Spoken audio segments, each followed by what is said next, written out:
I think that after seeing the Page versus Page finals 2 times, I've always said like, okay, we have to have a Indonesia versus Philippines or a Philippines versus someone else kind of a grand final, and we are given it. Oh yeah, and now you can hear the crowd roar when we see we're going into the draft of this first game in the best of 7 between APBR going up against ONIC, where again, they faced each other before. APBR, will they ban out the Nolan?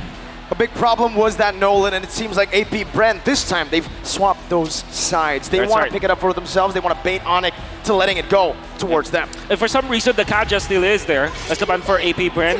Now with the Joy, they will ban out the 1-1, which obviously is one of the heroes that you don't want to give to ONIC, knowing how CW is good with it.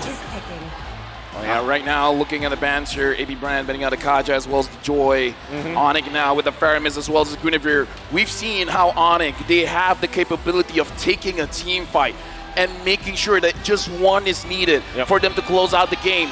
But I gotta talk about mental here, Wolf, because again, APBR, after losing, they couldn't reset, they couldn't get back into the game.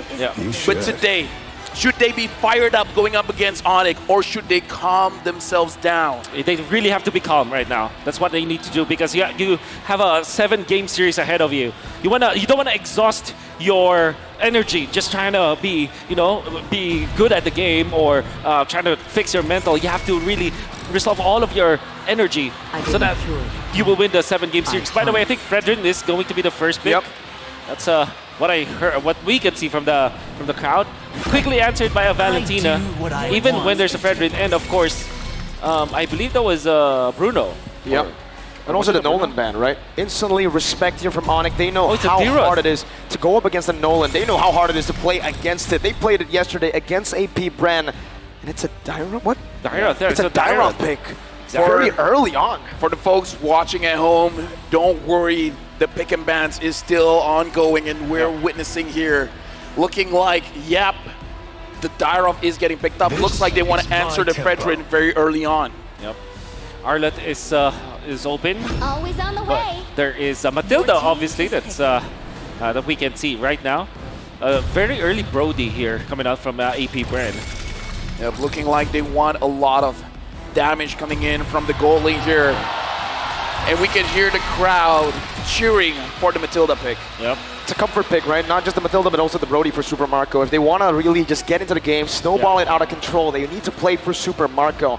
I think, for me personally, it has to be, when I'm talking about the highlight players of APBR, it's their roamer and their gold laner. So if Super Marco gets facilitated with a great hero that can bully and look for that snowball early, with a roamer that's so mobile, they can get these lanes all ahead with a Fredrin in the mid lane to just hold ONIC back. It seems like they're doing exactly what they did to Blacklist yesterday.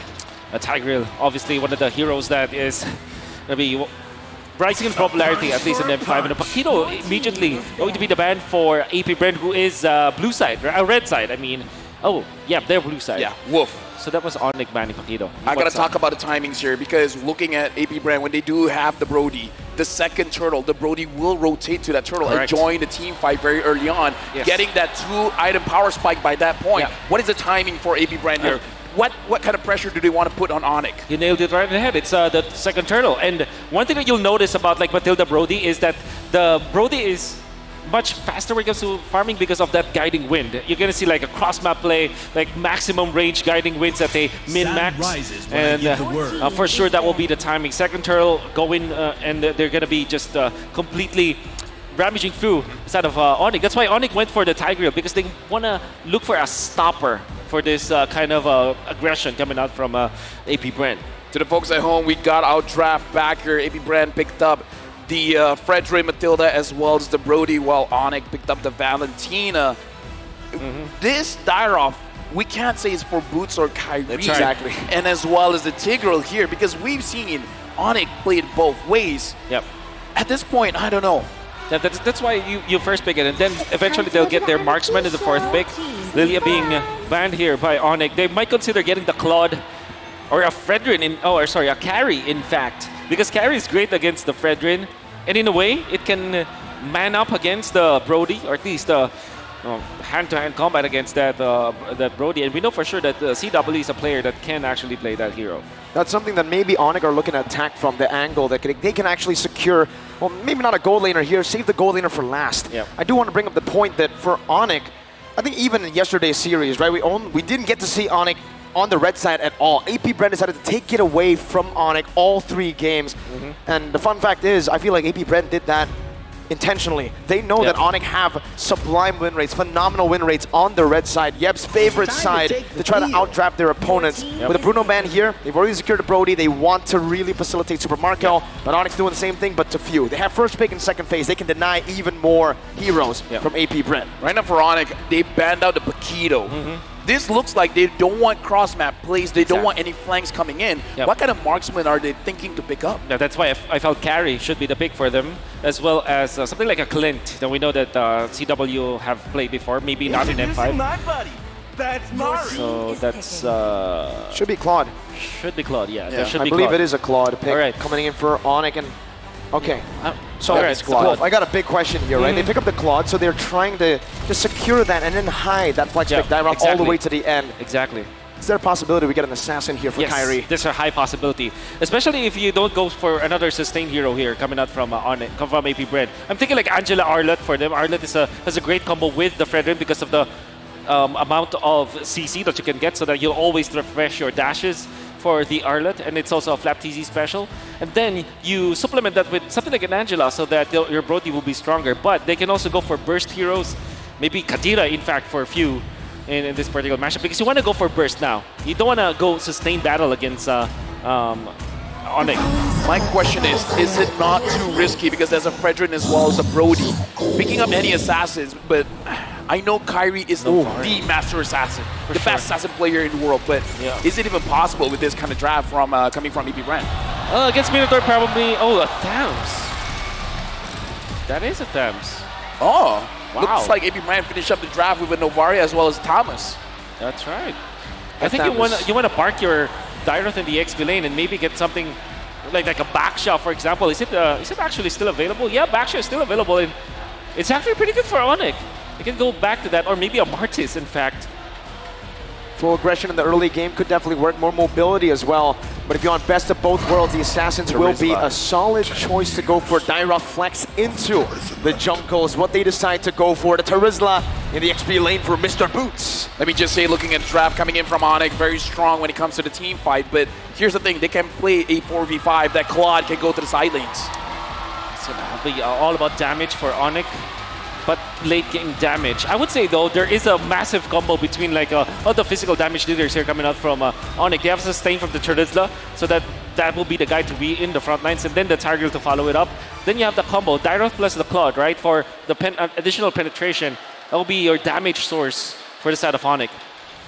Now going into this game, a reminder, this is going to be the start of the best of 7. Both teams, this is going to be a test of their stamina, of their mental. How are they going to survive this onslaught? And moreover, APBR, can they overcome what happened yesterday? We'll witness, can they do it in the Land of Dawn? Let's see if they can, man. The Dyroth into the Thamus lane.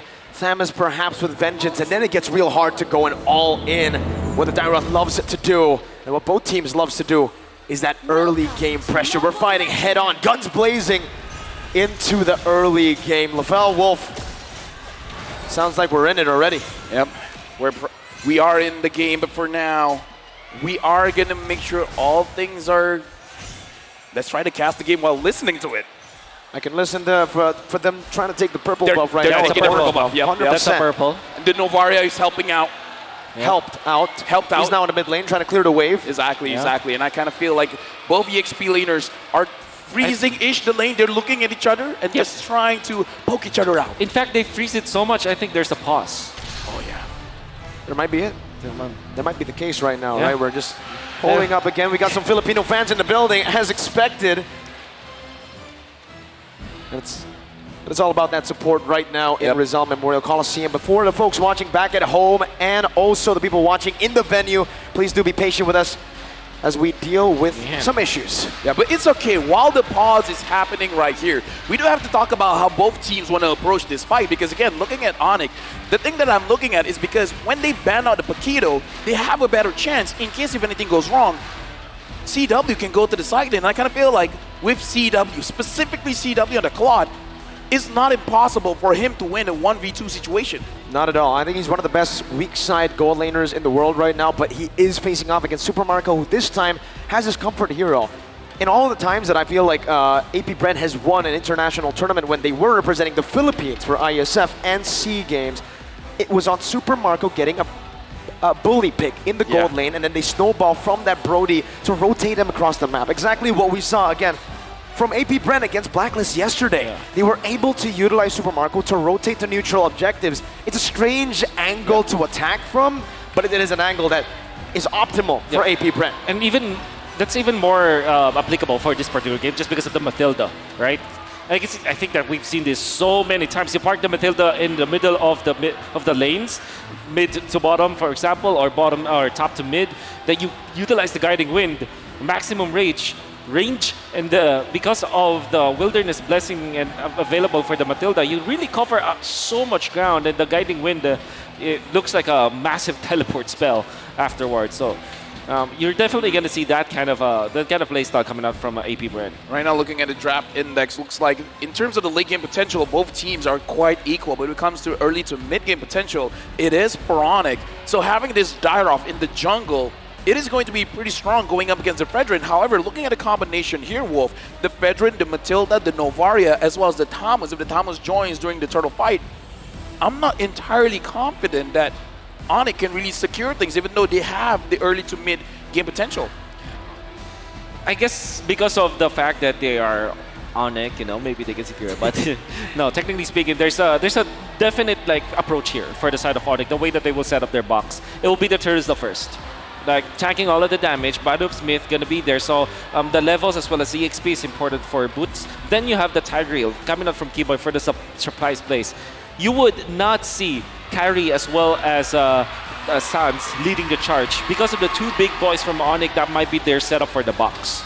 And with that box, that's the big, I feel, issue for both these teams, right? They want to try to set it up, but the other wants to try to make it as chaotic as possible. They want to try to attack from different angles, and I think with APBR's comp, that might be what they're looking for here. Yes. Attacking from different angles, using that Matilda to create havoc in these team fights. Yep. And Thama should be doing the same thing, right? If he got the Vengeance here, it'll be really, really hard for the Claude or anyone to even deal with it. Let me misuse my power at the moment. Misuse? Yes, because right now, while the players are on stage, I want the players to hear the crowd cheer. If you're with ONIC, chant ONIC. If you're with APBR, chant APBR. And Mirko, I know you're with ONIC, so let me hear all the Sonics. ONIC! Oh, we're in the game! We're in! Let me hear APBR! And with that, let's jump into the game. We're in, all right. ONIC versus APBR in the early stage. Already 1 minute has elapsed. And what does it look like so far? Maybe we can take it slow with the emblems first here, Wolf. Yeah. We haven't seen them actually right now. Yep. We're going to be looking towards that later on. I'm actually surprised that Brave Smite is Kyle Tzi's choice, because I think that in the Philippines, we're kind of a region that likes the Quantum Charge actually on that particular hero. And Zap Tz going in for Impure Rage. Now, one thing that we do know about the Brody is it's a great laner. 1v1 almost wins almost all of the matchups. And right now looking at Kyrie already setting up for that turtle. Keyboy absorbing quite a lot of damage coming in from Few as well as Ogwen. Not going to be having priority going into the turtle fight. Kyrie's holding it, resets it. Sans and Boots rotating over. Both teams looking to go and contest for the first turtle of the game. Flap Tz already regaining that prio in the bottom side of the map. But both teams are still hovering over. Yeah, right now again, APBR, they do have the Astral Echo to find the opposing side, but Boost goes in! 3-man penalty zone off the Sans' damage coming down, and that's going to be Keyboy who shoves them back. Kyrie winning the Red Tree battle with the implosion coming down as well. Now it's going to be View. Very low first blood picked up by Sans, but a good appraiser's wrath turns it around. Now Boots all alone. It's a 2-for-1 trade. Make it 2-for-2 for the Turtle, but if Boots gets taken down here, ONIC will lose out in the first fight of the game. Flapteasy. Congratulations, ONIC got the Turtle, but they have to pay with 3 members. It's not even worth it, Wolf. Not at all. At the first Turtle fight, you don't want to get that Turtle in exchange for 3 heroes. That's the AP brand. But a wonderful placement coming out from Flapteasy, just keeping his stabs onto Kyrie. Kyrie was way slow because of the control coming out from Flap. He still was able to get the Turtle, which is amazing, but the succeeding fight, because they were poked down so much, they didn't have any staying power anymore. This is why I was wondering, is it good for ONIC to fight around the Turtle? Because the poke coming in from AP brand as well as the heavy damage that they can put out. Flapteasy wants Keyboy. The CC, right? It's phenomenal. Kyrie jumping in, Sans is there as well with the help of CW. That's a 3-man circling eagle knock-up. CW forced to use the defensive battle mirror image back to his own turret. Torn apart memory also used up there. A good shot off the CW under his tier 1. Ogwin's looking for a dive angle. Jumps in with the guiding wind. Super Marco looking for a stun. Battle mirror image out. Super Marco gets 1 hit on the turret gold and backs away. Great for CW for sure, as he's able to stand his ground. But overall, this is really good for AP brand because now they are overtaking the jungle. Flapteasy and Ogwin, and the coverage that they have because of the guiding wind and the sustain that they have with View from long distance. Woo! Even an appraiser's wrath just to keep Keyboy at bay. They know how big the playmaking is. Boom. Dude, the impact is so huge. The entire map lights up. And speaking of the entire map, it looks like what AP brand is trying to do is try to cover 51% of the map. They're making sure ONIC stays honest. ONIC stays in their path. I love the crowd, man. I really do. They're cheering for the screen going back to normal ONIC. Some good damage on Ogwin. Astral Echo connecting onto all 4. Flapteasy holding onto the Turtle. That's a good Astral Spear onto the back. Boots gonna be zoned away for now. Flapteasy jumping in, getting a taunt, knocking Boots up. Flapteasy doing the same thing. Now with Infernum in the circling eagle. Boots with a flicker backwards. That might just be a kill. DPZ to fall back. Phew! Gets a snipe from downtown. That is Keyboy who's forced back, and now the entire ONIC have to pull back. Massive pokes coming out from AP Brennan. The positioning, Ogwin was so instrumental in that as well as Flapteasy. This surprise pick with this Matilda and this Tams make it difficult for ONIC to get some territories, get some ground, and View being on point with the spear. The way that I see it, AP brand wants to tell the Sky Kings, stay down, stay grounded. We're not gonna allow you to fly. But looking at the pacing here, I gotta ask you, Wolf, is this enough? Because ONIC, it looks like they're fine moving in this pace. Oh, definitely. This is what they need to be doing. And the thing is, they're not really like stumbling or they're not giving anything for ONIC Esports, again, to kind of move on. And I think this is the way that they're handling the left side of the map with the Brody, the top lane. It gives them so much ground to work with and so much control at the early stages of the game. And with a 3,000 gold lead, they're really dictating the pace. They're already rotating up top. They know where the battle mirror image is going to be placed down. CW, no turret there, but he backs up to the battle mirror image. And now ONIC are looking for a counterattack, but it is going to be fumbled instantly. AP Brent spot them, and they know exactly what they were planning. Right now, I gotta ask Wolf, what is ONIC able to lose out? In terms of trading, they're losing turrets. How many turrets can they afford to lose? Well, they do have good late game. I think they're going to be happy just keeping all of their outer turrets before the First Lord. Again, that's already a good sign for ONIC. Because right now, I mean, if the First Lord goes in favor of AP Bren and they don't have their turrets anymore, that's going to be a very bad problem. But I think, just to answer your question, that's the most that they can have. All right, looking like ONIC, they got to keep that in mind. ONIC got to keep that in mind, man. If they want to make sure that they are still breathing into the game, they got to make sure when the Lord happens, the outer turrets are safe. Looking at the mid, very healthy. Looking at the EXP lane, looks like it's generally quite okay as well. Yeah.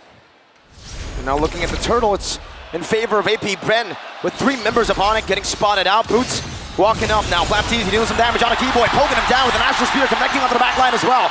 Circling Eagle, knocking Kyrie up, zoning them away from the turtle, and Boots is forced to run away. Flapteezy just wreaking havoc as Calteezy picks up the turtle. Once again, 3 turtles to AP Brent, no contest from ONIC. We gotta talk about Flapteezy here. He's really pushing everyone from ONIC away. How's he doing this? No, this is the strength of the Thams with the Impure Rage and the threat of the Vengeance. Then there's always that Ogwin factor where no matter what happens, he's gonna be safe. That's why the 2 of them just go together, and there's nothing that ONIC can do. The early game tempo from the side of AP Brand was dictated by this Thams as well as this Matilda. Well, good news for ONIC fans because EW is still deathless.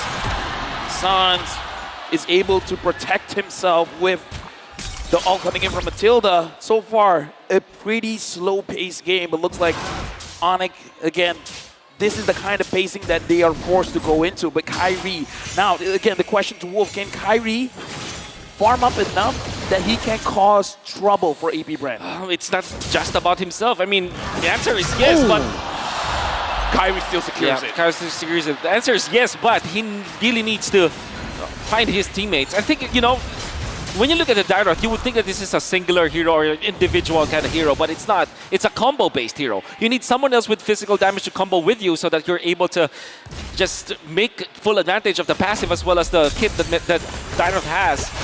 So I guess for Kyrie, yeah, surely you can farm up, but you need to utilize your teammates as well. Exactly, right? It's not a solo hero here, especially I feel like the way that Kyrie's building towards, it's more of that utility build. Anti-Cuira's first item, only a Fury Hammer to help him deal some damage and a little bit of penetration. So this pick is really reliant on everyone else dealing damage. He's a utility jungler. Help me understand this, Wolf. Why is Keyboy positioning the way that he is positioning now? Oh, it makes me wonder. He doesn't have any teammates. I think he just wants to make sure that the purple buff will be at least watched. And there's really nothing that they can do right now aside from farming. He's spending his time here so that he's going to be able to land a wonderful implosion once they see the other members. Looks like they're setting up on the board here. Sans flickering out. Astral Echo thrown out as well by Sans in panic. And I feel like for Keyboy, is he trying to learn from his idol? The BBB, the big brain below, and now it's the BBK, big brain Keyboy, perhaps. Here's the thing, AP Brand, no one sees this. No one knows where Keyboy is, but even if he gets a 5-man implosion, will the damage be enough, Wolf? Maybe they have the Dairoth, so they can. The damage will be there. Oof. But AP Brand's damage as well is quite massive. Look at the poke coming in. Boots is already down to half. Even the Lizard did not spot out Keyboy. Yeah. Another Astrosphere. Boots taken low. Penalty zone. That's a DPZ, but not a defensive penalty zone. That's a desperate penalty zone from ONIC. A 4.8k gold lead, building up to 5k, and it has halted any shot of ONIC to look for an angle to fight. It looks like Keyboy abort the plan. This is not going how we want it to go. Keyboy returns, and now ONIC, they got to pre-plan what else are they going to do. Astral Echo finds 2. Fish and mailed. ONIC forced back into their tier 1, and Super Marco, Mr. Reketiano, picks up that tier 1 in the mid lane. The Turret Eater. Oh, this is definitely going to be AP Brand's power spike. And ONIC need to hold their ground. AP Brand's lineup with this Matilda, with this Brody, they're very, very strong at this moment. And the thing is, because of the fact that Few had a great time in the early stages, he's going to be the one to supplement the damage in the latter portions of the game. So AP Brand, even their composition is like this, they're not technically just an early to mid kind of a lineup. They do have the late game because of this Novaria. And ONIC needs to respect that. They need to make something happen now. How's the clear though, right? I mean, ONIC right now, they're trying to deal with just a super minion wave. It's not and it's not good. We saw the main reason they were able to come back was that wave clear with the Lily. SCW gets poked by a torn apart memory. Zone back to his base. Something about ONIC, I believe, and I kind of feel like all the Sonics believe, as long as the crystal is not destroyed, because it's not just in M5. They did it in M4 as well. When the odds are not in their favor, they will find a way. They will be able to do the impossible. Dude, was that against the Valley, dude? Maybe, talk about memory. Oh, Kyrie forced back, Battle Mirror Image defensively as well. ONIC have fended off the First Lord, but I would say it's quite value. AP Brent got half of the HP for the turret in the bottom lane. That's right. The Twilight Armor picked up by Carry. This is definitely a reaction to what AP Bren is giving them. Going up against the Novaria. And if I'm looking at the heroes, the composition of ONIC, there's really no dive that can get to few. So I think that this is another problem that they have to go through. Even then, the front-to-back composition of AP Bren is also a thing of beauty because you have Lapteezy all very, very farmed now with the Impure Rage as well as the Vengeance, and then you have Kalteezy to man the front lines as well. They have the Guiding Wind to start. The front-to-back of AP Bren is just perfect. Ogwen is a roamer, let me remind you. Yeah. And he's doing that much damage to CW. I really am curious to see how far behind CW is compared to Super Marco, right? Because Marco's been eating turrets, but it seems like in terms of levels, even damage earlier, CW has got quite enough. So let me just ask more, because you were talking about how ONIC, based on their lineup, it's not going to be easy to catch Few. So if Few is not the target, who should be the target? You know, is it the front line? Is it Super Marco? I think ONIC will have to settle for the front lines, yes. Because that is the idea of the Dyrot anyways. Of course you can dive, but... Good shot again, Astral Echo. Now revealing a few members. Kyrie going to be engaged on right now with the Circling Eagle, the taunting Appraiser's Wrath. You get some strike coming down, but it's on in time right now. It's actually an implosion out of penalty zone, but it's still not enough. Super Marco is free hitting. That's a flicker and a torn apart memory. We're gonna it by Sans. A good shot over. Sans dogging away. AP Bren looking for the end angle now. 7-1, 10,000 gold lead building. 2 members down for the Sky Kings. ONIC lost 2, and now everyone from AP Bren, they're marching forward. They're looking at the base. Lapteezy goes in. The Hive in the building erupt. And the way it's been cleared out, but the turret, the base, has been taken away. AP Bren snatch a victory from under ONIC's feet. This is the beginning of AP Bren telling ONIC no more. What happened yesterday was a fluke. If you give us an advantage, we're gonna take the win. A beautiful execution coming out from AP Bren, the way that they drafted their early game composition with the Brody as well as the Matilda. With the Frederick, that's the first pick. Who would have thought that we did not look at this hero the entire M5, and now during the Grand Finals, first picked by AP Bren. This is the level of world athletes. They made sure with 123 heroes in the game, never lose sight of the heroes that were once strong. They've used these heroes. They've mastered the heroes. They know how to execute it well. Even though it's not meta right now, they are the ones that create, that shape the meta. And with that being said, this has been an amazing game, but we need the assistant of both Leo as well as Gideon to tell us what happened in this game.